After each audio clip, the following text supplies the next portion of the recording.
What is up guys, welcome to a brand new video of Absolute Digital. In this video I will show you how you can snooze a person on Facebook.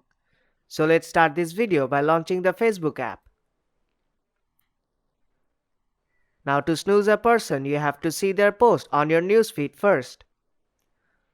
Now I'll just scroll on the newsfeed and search for a person to snooze.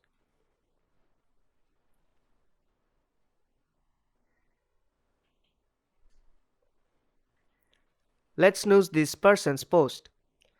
All you have to do is tap on the three dots of the post. And you will see the option snooze for 30 days. Tap on that. And you will not be able to see their post in the next 30 days. You can unsnooze them by tapping on undo. And if you don't see this option, then you have to go to their profile. Now tap on the search icon on top right corner.